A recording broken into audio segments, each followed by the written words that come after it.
C'est une petite révolution dans le monde de la photo. Nikon, le spécialiste des réflexes, se lance sur le marché des hybrides, ces appareils photo compacts munis d'objectifs interchangeables. Alors avant de le faire tester en laboratoire par nos ingénieurs, voici nos premières impressions sur le Nikon One.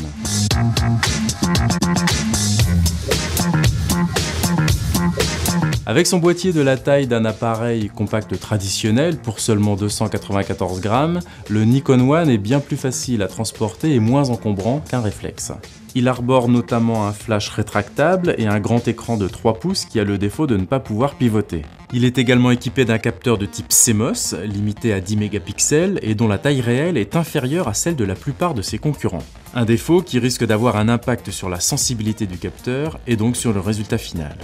Il est également muni d'un autofocus prometteur qui se base selon le constructeur sur 135 points de contrôle, soit nettement plus que les concurrents.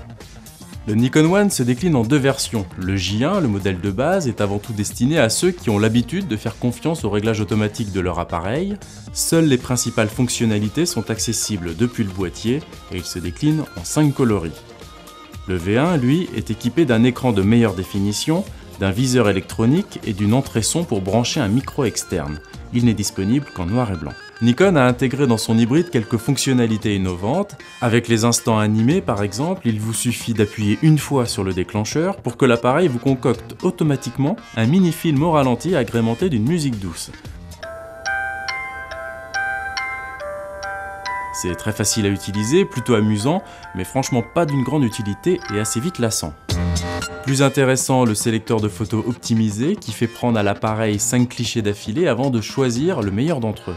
Pensez tout de même à vérifier que c'est bien la plus belle photo qui a été sélectionnée par l'appareil, ce qui n'est pas toujours le cas, et à effacer les clichés mis de côté sous peine de surcharger inutilement votre carte mémoire. Le Nikon One permet enfin de filmer en haute définition, à vitesse normale ou au ralenti, et dispose d'un mode rafale capable, selon le constructeur, de prendre jusqu'à 60 images par seconde.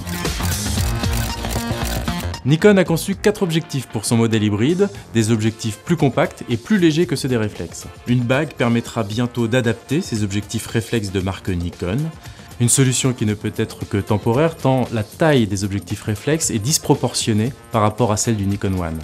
Le principal défaut des hybrides, c'est leur prix, et le Nikon One ne fait pas exception. Avec un objectif 10-30, comptez plus de 500 € pour un J1 et autour de 800 € pour un V1, ce qui est assez cher quand on sait que l'on trouve désormais des bons réflexes à partir de 500 €.